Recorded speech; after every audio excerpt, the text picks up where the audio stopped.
Baik, assalamualaikum warahmatullahi wabarakatuh. Jumpa lagi ya dengan saya, admin di channel trading saham, channel yang bahas seputar saham yang ada di Indonesia. Mohon maaf, Mimin, uploadnya pagi-pagi ya, teman-teman ya, nggak apa-apa ya. Topik kita kali ini kita akan membahas mengenai dari ini ya, teman-teman ya.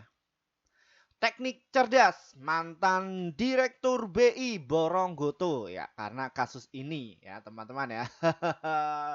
Ya, ini. Nah, ini yang paling menarik sekali ya, teman-teman ya, memahami mengenai emiten Goto ya. Banyak yang nebar kebencian, banyak yang nebar ketakutan dan lain sebagainya. Namun sebelum kita membahas lebih dalam lagi, disclaimer ya teman-teman ya, kami tidak menyarankan kalian untuk menjual atau membeli di suatu saham manapun. Jadi keputusan menjual atau membeli ada di tangan kalian masing-masing ya. Jadi seperti itu, untuk kalian bikin review, tulis komen kalian di bawah ya, seperti itu. Nah, topik tadi kita dapatkan informasinya itu dari sini teman-teman ya, di sini dari investor.id nih ya. Ini kemarin ya, kemarin ya, 26 Februari. Mantan bos bursa akhirnya ikut beli saham Goto di harga segini ya. Jadi intinya itu apa teman-teman ya? Jadi ada sebuah statement bahwa Goto itu dia akan dibawa ke 50 ya, seperti itu. Nah, jadi kayak orang-orang yang punya kepentingan itu tebar fear semua. Ya, tebar fear. Tapi cuman channel ini ya yang membicarakan mengenai fakta atau data yang ada atau real. Dan juga hujatan juga banyak. Ya. Untuk kalian yang nggak suka channel ini, kita membahas dari saham Goto, silahkan nih tulis komentar kalian di bawah. Nggak apa-apa, ya. Kita sifatnya itu mengedukasi. Nah, dari berita tadi itu kenapa kok dari saham Goto itu kok punya statement kayak gitu, Pak sih? Ya, kita akan cek dulu ya dari saham Goto ini. Ya, ya. Jadi intinya itu dari berita itu kayak gini, teman-teman. Ya, Goto itu memang rugi. Dia memang rugi ya. Net income-nya rugi 20,3 triliun ya, bagus, bagus. Nah, tapi kalau dari kacamata orang pembisnis, mereka dari kacamata praktisi ya, yang notabene dia melihat dari kerugian itu ketika dia profitabilitasnya dia itu masih dikuatkan, ya akhirnya itu bisa diteken mengenai dari kerugiannya. Ya akhirnya jadi 9,5. Nah ini saya suka itu bukan dari Goto laporan keuangannya, karena dari timnya Pak Patrick Walujo itu, Pak Patrick Walujo itu gila-gilaan. Ya itu sih yang saya suka, kenapa kok saya masih ngehold kayak gitu. Dan ini adalah sebuah momentum. Ya, saya tetap nerok. Ya, tapi khusus di untuk akun yang investasi. Nah, saya pribadi untuk dari saham Goto ini saya lakukan dengan tiga cara ya. Untuk trading sendiri, swing sendiri, invest sendiri. Saya bedakan seperti itu. Ya, jadi untuk kalian yang khususnya bagi para pemula yang minim banget, ya jangan ikut-ikutan. Ya, ini terlalu berisiko dan juga terlalu berbahaya untuk kalian. Nah, makanya kayak investor pemula itu tak suruh untuk masuk di kelas dulu. Ya, itu alasnya kenapa, Pak? Jadi ya saya masuk di kelas, ya, di kelas saya dampingi, dan juga saya butuh laporan, ya, laporan mengenai kinerja cara tradingnya bagaimana, apa yang ada kekurangannya, ya, itu saya evaluasi. Nah, ini untuk kalian pengen tanya kelas di sini ya teman-teman, di nomor WA ini. Silahkan kalian bisa kontak saja. Ya, seperti itu. Nah, alasannya kenapa kok saya berani beli dari saham Gotomin? Ya, ini kabar beredarnya itu jelek-jelek. Nah, saya saya itu kayak ini di BI juga seperti itu. Ya, masih punya satu visi misi. Jadi memang satu sisi memang laporan keuangannya dia itu masih minus, ya. Dan juga harga sahamnya masih minus, ya. Ya. Jadi kita itu memborong mengenai buy on rumor, sell in weakness. Jadi apabila ada kabar bagus, ya kayak orang-orang yang punya kepentingan ini jual barang. Nah, kalau satu sisi kenapa kok bisa ketahuan? Dilihat dari sisi volumenya ya, dia menyorot terus nih. Ya, dan ini untuk para trader, khususnya para retail yang notabene mentalnya itu belum jadi, ya, masih ikut-ikutan, nggak punya analis data, nggak tahu caranya, nggak tahu, pokoknya minim banget lah. Jadi mereka eh, alatnya itu terbatas. Ya, jadi hanya mengandalkan dari isu berita saja. Nah, itu yang agak berbahaya. Nah, secara realistis ya teman-teman ya, ini untuk stock price-nya saham Goto pagi ini kita nggak bisa ngecek, tapi Semalam banyak yang japri sama saya, Pak ini kayaknya mau diterbangkan Pak. Ya semoga saja. Semoga saja. Semoga saja. Nah, tapi satu sisi kita lihat cek dari sisi asingnya. Asing itu semua net sell dulu. Ya, kenapa kok mayoritas kok asing bursanya itu di net sell Pak? Ya mereka TP dulu lah. Ini kan realistis. Asing juga mereka manusiawi. Ya, masa yang untung cuma retail semua? Ya kan enggak. Ya gantian. Kadang retail yang dikasih untung, kadang retail yang dikasih rugi. Kan gantian seperti itu untuk menciptakan likuiditas. Next. Ngomong aja Pak Firman. Oke. Nah, kalau kita lihat ya dari sisi Goto ini ya kemarin jebret. Nah, kita nggak usah lama-lama. Ini sudah jam 8 ini nanti kalian nggak. Nah, lihat kemarin itu yang memborong dari saham Goto ini bandarnya banyak atau big money atau big player lah kalian sebut seperti itu ya. Nggak apa-apa, channel ini saya menganggap saya kata-kata jadi bandar ya. Tapi kalau istilah bandar itu istilah kasar sih sebenarnya ya, istilah kasar. Ya, tapi gimana? Subscriber saya ini usianya 35 tahun ke atas ya dan juga minim lah. Ya, jadi bandar, market maker, big player dan lain sebagainya itu sebagai yang mengendalikan. Tanpa adanya mereka ya itu justru berbahaya. Berbahayanya gimana, Pak? Nanti dimasuki atau disupi para retail. Ketika retail temu retail ya banding-bandingan harga. Oke, ya. Ini ya, lihat institusi AK, MG, PD ini terus mengakumulasi ya. Biasa pas waktu di bulan Oktober AK itu jualan. Jebret jebret jebret jebret jebret, jebret. Nah, ini MG sudah mulai masuk. Ya, dan kira-kira nih dalam satu bulan itu siapa pemilik paling banyak? AK, BK ini ya, ini pelaku-pelaku besarnya.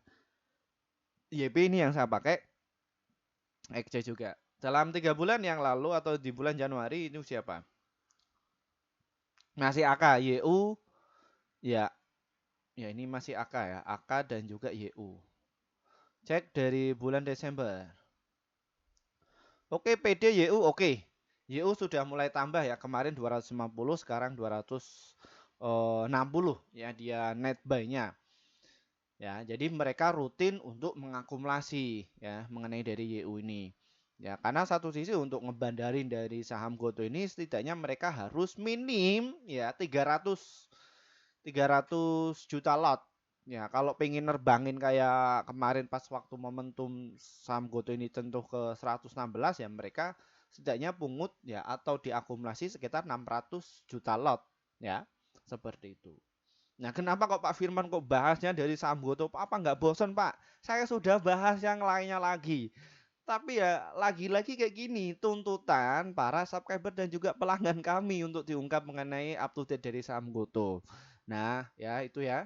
Seperti itu. Nah, inilah ya. Saya bikin up to date mengenai dari saham Goto. Ya, sekelas dirut saja mereka beli ya. Karena memang satu sisi ini kapan lagi kan Goto ini satu ya yang saya nilai itu saya bukan dari melihat dari net profit dari saham Goto ini secara fundamental ya fundamental dia produknya juga masih ada momentum ya nanti juga ada momentum pas lebaran lah puasa itu nanti transaksi e-commerce itu akan mendapatkan cukup tinggi ya apalagi daya beli pas waktu puasa itu tinggi semua sudah mulai naik nah Goto ini teman-teman ya dia itu dapatkan dari fee e-commerce.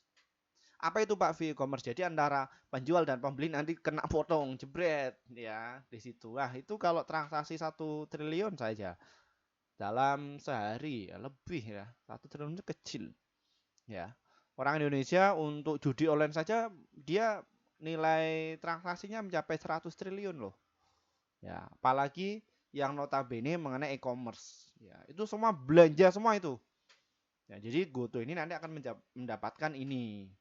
Ya, jadi enak tuh. Cerdas. Iya dong. Karyawannya terbatas tapi untuk fee pembayaran ini ya tetap masuk.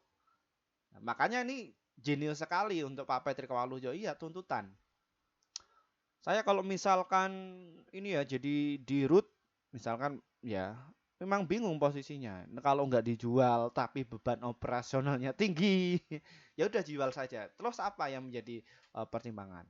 Nah, ini produknya dari saham GoTo ya, dia menerapkan one service demand ya. Mana nih? Oh, salah. ODS ya, teman-teman ya. Business One Demand Service. Operasional ya. Dan teknologi keuangan untuk fintech ya, dari grup itu. Wah, enak kan? Nah, jadi kalau misalkan ya inilah ya, sudah digitalisasi seperti itu. Jadi kita hanya menggunakan sistem kontraknya mengenai dari teknologi saja ya. Habis itu tiap transaksinya kayak gitu. Jadi nggak bengkak ya operasionalnya. Satu sisi kenapa Pak kok bisa demikian? Lah ini teman-teman yang penyakitnya dari saham GoTo ini ya, itu dari beban operasional itu sangat tinggi ya. Ini sejumlah di jumlah ya dari beberapa afiliasinya seperti itu. Nah, nih. Nah, terus Dirut juga berhubung dia itu pengalaman, dia belinya di saham LQ45 dan indeks saham syariah Indonesia saja, serta indeks 30. Ya, dia yang masuk itu berarti ini dia itu liquid, bandarnya ngejaga ya dari saham GoTo. Ya, nggak apa-apa untuk kalian yang nyangkut hold saja ya. Saran saya hold saja. Untuk kalian yang belum punya barang ya nggak apa-apa bisa untuk trading atau swing atau untuk invest. Ya, seperti itu.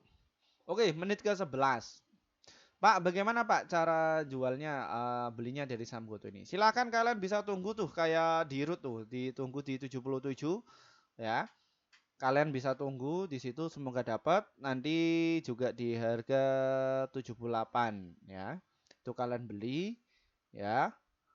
Boleh nyicil, boleh di ini ya. Ditunggu dulu ya sampai 76. Untuk targetnya ada di berapa Pak? Dari 81 dan juga di harga 83 serta di harga 92 mengenai dari saham GoTo ini. Dan untuk kalian yang pengen trading ya kalian boleh trading di 77 dan juga di 78 tapi ya entry-nya agak gede ya mungkin bisa pakai 100 juta atau 1 M itu kalau satu tick di saham GoTo itu nggak ada artinya ya dalam artian yang karena volumenya itu tebel dari saham GoTo ya jadi bidnya itu 1 juta ke atas jadi ya enteng. Jadi ketika untuk targetnya di berapa Pak? Di 79 sampai di harga 80 itu untuk trading ya teman-teman ya. Baik, mungkin itu saja teman-teman ya mengenai dari topik saham GoTo ini karena habis ini nanti akan ada pembukaan. Ini sesi pagi kita nggak usah panjang-panjang, langsung ke intinya. Untuk kalian yang pengen masuk di kelas kami atau pengen didampingi kami agar bisa cuan secara konsisten, hubungi kontak WA pribadi saya. Ini kontak saja. Ya, dan ini akun sosmed kami. Dan ini untuk link ya, kelas Bitly, kelas Pak Firman di situ nanti kalian bisa dipilih. Ingat, ini semua itu khusus kalian bagi para pemula. Untuk yang profesional nggak usah masuk, ya. Yang pemula khususnya, ya saya akan dampingi untuk kalian. Karena visi misi saya masih tetap, ya, pingin mencerdaskan masyarakat Indonesia mengenai literasi keuangan. Ya, itu saja visi misi saya. Ya, seperti itu. Jadi bukan berharap ingin dapatkan dari kelas, enggak. Saya sudah cukup mengenai dari trading dan untuk invest sudah cukup saya, ya. Jadi pengen mencerdaskan masyarakat Indonesia dari pelosok manapun, khususnya yang mungkin pensiunan, nggak bisa kelola keuangan, walaupun punya uang banyak, ya saya akan dampingi mereka. Ya untuk kalian yang pengen dapatkan mungkin di pelosok sana, ya mau kerja ya nggak bisa Pak kayak gitu ya bisanya untuk kayak ini ya jadi modal HP sama laptop sudah uang kalian kelola saja kayak gitu dan di situ ada saya jadi kalian nggak usah kuliah kayak gitu kami bikinkan tuh ya bikinkan ya sesuai kayak kuliah jadi seperti itu sama kok ya seperti itu sama hasilnya tinggal kalian bikin upgrade skill apa tidaknya ya seperti itu. Oke, terima kasih semuanya yang menunggu konten saya ini mengembas dari saham GoTo. Dari saya wassalamualaikum warahmatullahi wabarakatuh.